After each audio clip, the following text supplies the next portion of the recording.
എല്ലാം കുറച്ചുണ്ട്. അത്യാവശ്യം നല്ല ഇമോഷണലി കണക്ട് ആവുന്ന പടമാണ്.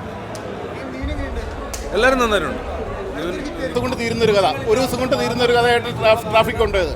ആ ഒരു മോഡലിൽ തന്നെ സഞ്ജയ് ബോബി കൊണ്ടുപോയിരിക്കുന്നത്. എനിക്ക് നിവിൻപോളിയേക്കാളും ഒരു പടി മുന്നിൽ സംഗീതം നല്ല റോള് ചെയ്തിട്ടുണ്ട്. സംഗീതത്തിൻ്റെ നല്ലൊരു ഇമോഷണൽ റോളൊക്കെ നല്ലതായിട്ട് സംഗീതം ചെയ്തിട്ടുണ്ട്. നല്ലൊരു പടം കേട്ടോ. നല്ലൊരു ഏതാ മസ്റ്റ് വാച്ച് കുഴപ്പമില്ല. നല്ലൊരു സക്സസ് മോഡൽ. നമുക്ക് അറിയാമല്ലോ ബോബി സഞ്ജയുടെ ഒരു സ്റ്റൈലാണ് പോയിരിക്കുന്ന പടം. ട്രാഫിക്കിൻ്റെ ഒരു മോഡല്. നല്ലൊരു ഫാമിലി മൂവി. കുഴപ്പമില്ല. നല്ലൊരു ഒരു ചെറിയ ഇമോഷണൽ മൂവിയൊക്കെ ആയിട്ടാണ് പോയിരിക്കുന്നത് കേട്ടോ. കുഴപ്പമില്ല. നന്നായിട്ടുണ്ട്. വന്നവനാണെന്ന് യാതൊരു സംശയം വിചാരിക്കേണ്ട. അതായത് ലാലേട്ടൻ കഴിഞ്ഞാൽ ഇത്രയും കുടുംബ പ്രേക്ഷകരെ സ്വാധീനിക്കുന്ന ഒരു നടൻ മലയാളത്തിൽ ഇന്ന് വരെ ഉണ്ടായിട്ടില്ല. നിവിൻ പോളി തന്നെയാണ്. ഒരു ക്യൂട്ട്നെസ് ഉള്ള നടനാണ്. ഇത്ര ഗംഭീര പ്രകടനം കാഴ്ചവെച്ച നടനാണ്. നിങ്ങൾ മനുഷ്യബന്ധങ്ങൾക്ക് മൂല്യം നൽകുന്നവർ വന്ന് കാണുക. ആത്മാർത്ഥമായി ഞാൻ പറയുകയാണ്, തിയേറ്ററിൽ കാണേണ്ട ഗംഭീര സിനിമയാണ് ഇത്. ഹിറ്റ് സിനിമയാണ്. ഒരു സംശയം വിചാരിക്കേണ്ട. നിങ്ങൾക്ക് ഞാൻ ഗ്യാരണ്ടിയാണ്. ഞാൻ പറഞ്ഞിട്ടുള്ള സിനിമ നിങ്ങൾ കണ്ടിട്ടുണ്ട്. നിങ്ങൾക്ക് നഷ്ടം വരില്ല.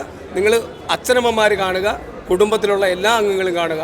ഫാമിലി ഓഡിയൻസിൻ്റെ സിനിമയാണ്. ഫാമിലിയാണ് കൂടുതലായിട്ട് സിനിമ സപ്പോർട്ട് ചെയ്യണം.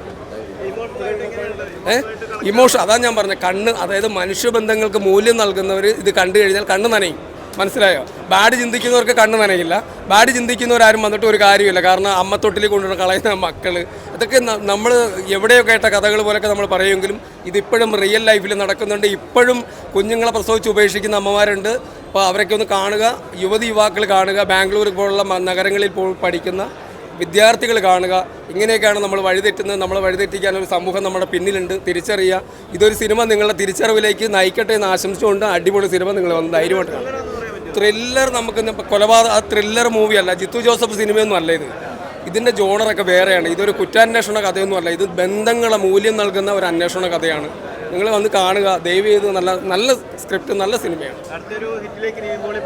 അതിൽ ഞാൻ പറഞ്ഞ ഒറ്റയ്ക്ക് വഴിവെട്ടി വന്നവനാണ്. അദ്ദേഹത്തിൻ്റെ കുറേ കഥ തിരഞ്ഞെടുത്തതിൽ കുറേ പാളിച്ചകൾ പറ്റിയിട്ടുണ്ട് നിവിൻ പോളി. ഇത്രയും ക്യൂട്ട്നെസ് ഉള്ള ഒരു നടൻ മലയാളത്തിൽ ലാലേട്ടൻ കഴിഞ്ഞാൽ നിവിൻ പോളി തന്നെയാണ്. ഒരു സംശയം വിചാരിക്കേണ്ട. എന്ന് വെച്ച് മറ്റുള്ളവരാരും നടന്മാരല്ലെന്നല്ല, പക്ഷേ നമുക്ക് ഇഷ്ടപ്പെടുന്ന, നമുക്ക് നല്ലൊരു ആക്ടറാണ് നിവിൻ പോളി.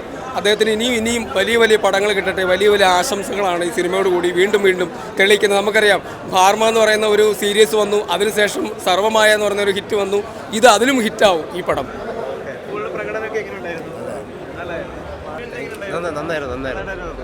നല്ല ഫിലിമാണ്. ഫാമിലിയായിട്ട് കാണാൻ പറ്റിയൊരു നല്ലൊരു ഫിലിമാണ്. ആ ഒരു അവസാനമായപ്പോൾ നല്ലൊരു ത്രില്ലർ പോലെ ആയിരുന്നു. നല്ല കാസ്റ്റിംഗ് ആയിരുന്നു. പടം ഇമോഷണലി പറയുകയാണെങ്കിലും അവസാനമൊക്കെ ആകുമ്പോൾ ആക്ച്വലി ഒരു നല്ലൊരു എൻഡിങ് ആണ്. ഫാമിലിക്കൊക്കെ കാണാൻ പറ്റിയൊരു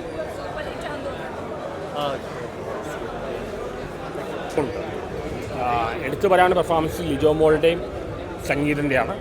നിവിൻ പോളി സാധാരണക്കാരൻ, ഒരു ഓർഡിനറി പേഴ്സൺ ക്യാരക്ടറാണ്. പടം വളരെ നല്ലതാണ്. ബോബി സഞ്ജയ് സ്ക്രിപ്റ്റ് ഉഗ്രനാണ്. ഒരുപാട് ട്വിസ്റ്റ് ഉണ്ട്.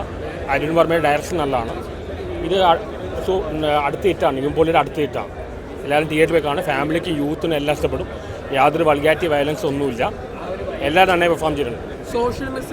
നല്ല മെസ്സേജ്